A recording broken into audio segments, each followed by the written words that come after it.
Hello students, आप सभी का अपने यूट्यूब चैनल अनमोल इंस्टीट्यूट पर हार्दिक स्वागत और अभिनंदन है। जैसा कि आप जानते हैं, क्लास 11 से बहुत ही इम्पोर्टेंट टॉपिक है। ये हमारे कम्पिटिटिव एग्जाम जैसे नीट, ICRT, जेईई मेंस आज में इनसे ऑब्जेक्टिव टाइप क्वेश्चंस हमें देखने को मिलते हैं। तो आते हैं आज के अपने एक शानदार टॉपिक पर, और वो टॉपिक है हमारा किसी भी अणु में परमाणुओं की संकरण अवस्था हम कैसे निकालते हैं। देखिए, जो हमारा ऑर्बिटल होता है, ऑर्बिटल में कितने इलेक्ट्रॉन उपस्थित होते हैं, इन सब के बारे में आप लोग पिछले क्लास में पढ़ चुके हैं। तो हम किसी भी अणु का ऑक्सीकरण संख्या जानने से पहले उनके नियम को जानेंगे। हमारा जो फर्स्ट नियम है,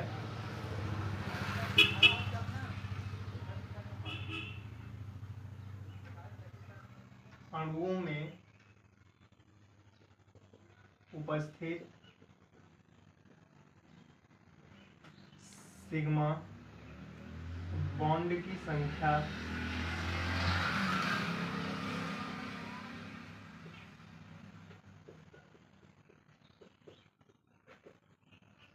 दूसरा नंबर है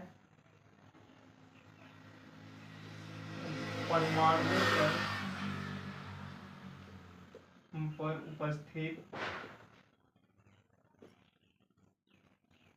एकाकी इलेक्ट्रॉन युग्म।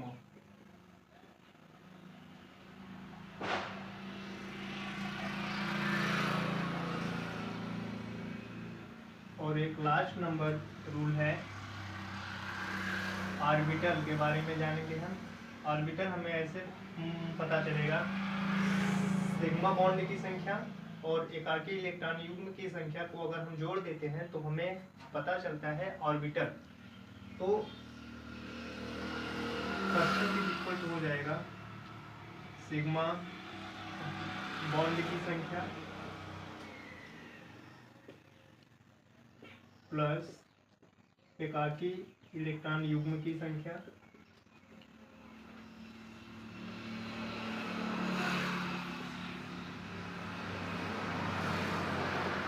अब यहाँ पे आपको जैसे हमने बताया सिग्मा बॉन्ड, अगर सिंगल बॉन्ड है तो इसमें एक सिग्मा होता है, डबल बॉन्ड है तो इसमें एक सिग्मा एक पाई बंद होता है, ट्रिपल बॉन्ड है तो एक सिग्मा 2 पाई बंद होता है।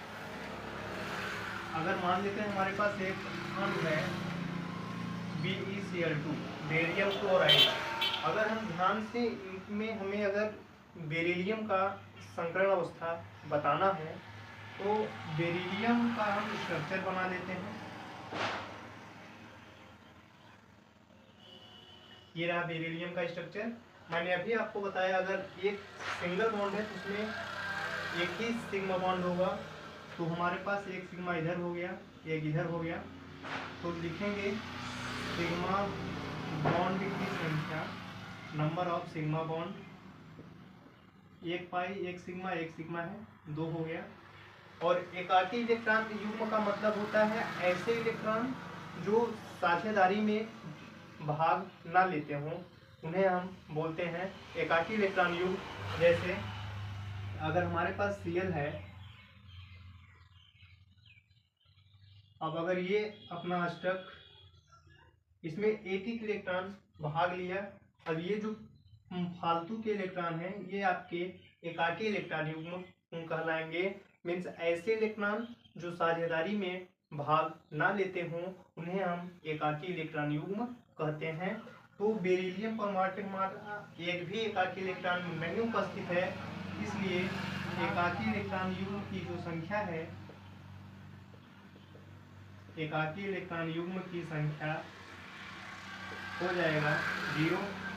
अब हमने आपको बताया लास्ट में जो हमारा ऑर्बिटल होता है, ऑर्बिटल मीन्स कक्षक जो होता है हमारा, इसमें एक सिग्मा बॉन्ड की संख्या, तो सिग्मा बॉन्ड की संख्या है 2 और एकाकी इलेक्ट्रॉन युग्म की संख्या है 2।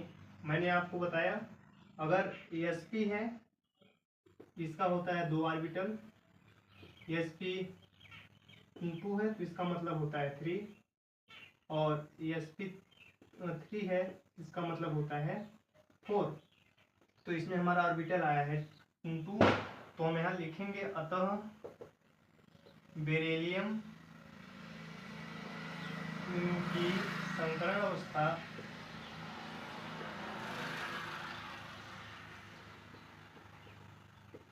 ESP हो गया।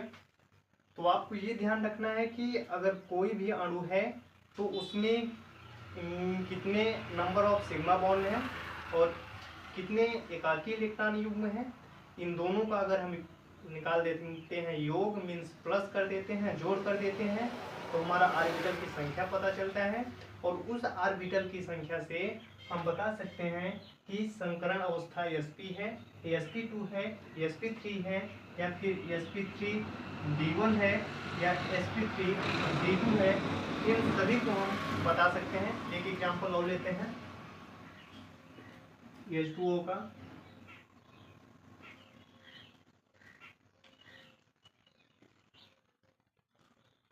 यहाँ पे 2 इलेक्ट्रॉन है। अब यहाँ पे एक सिग्मा इधर हो जाएगा, एक सिग्मा इधर।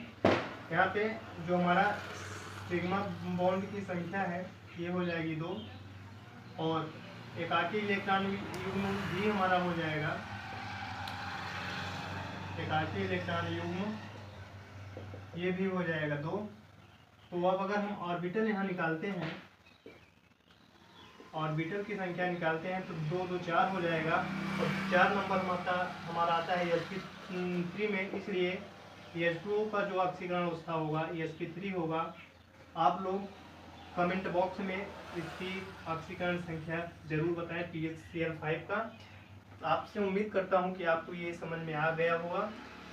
जितने भी स्टूडेंट्स हमारे चैनल पर नए हैं, चैनल को लाइक शेयर सब्सक्राइब जरूर करें। Thank you for watching this video.